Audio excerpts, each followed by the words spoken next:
We bought the Philips AED for the home, but I never thought I would have to use it.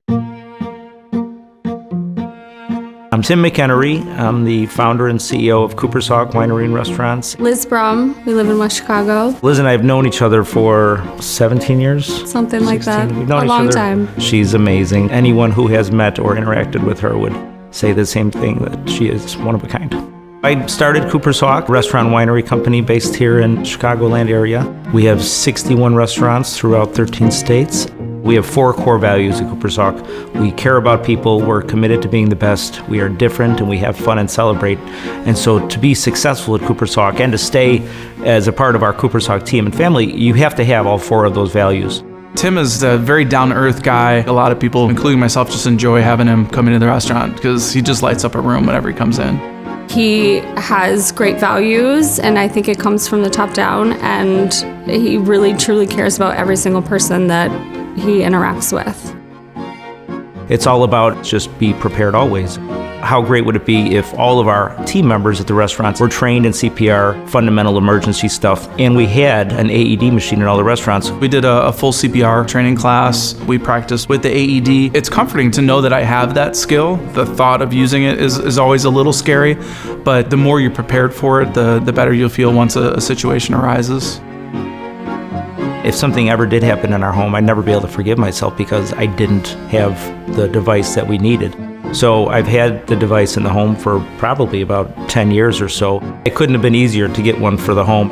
There's no better, more trusted brand than Philips, so of course that would be what we would choose for the machines that we purchased. We had the CPR renewal training, and I just kind of jokingly said, I need all of you guys to be able to save my life in case this happens. And then 7 days later, I had to do it for Liz. We had gotten back from this whirlwind trip, and so the next day we were sitting on the couch watching this scary movie, and I hear this growling, and I thought it was the television, but instead it was Liz, whose head had fallen forward. As I tried to wake her up, that's when I realized she wasn't breathing. Her heart had stopped. You actually could see her skin color start to turn to a gray. I did a couple of rescue breaths. You could actually see the color come back into her skin. And I started CPR.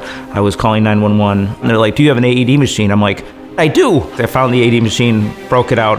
It couldn't be easier. It just tells you exactly what to do, right? So I put the pads on while I continued CPR, and it says recommend shock, and boom.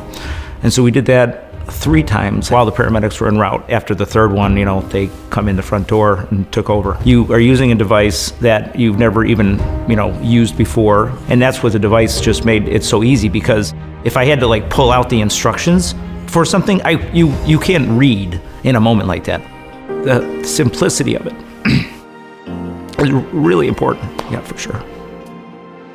The doctor said 40% of people that enter this place in the situation that you're in need permanent care the rest of their life. 40% of people don't make it, and 10 to 20% of people get up and walk out of here. It's good to be the 10% that, walked out.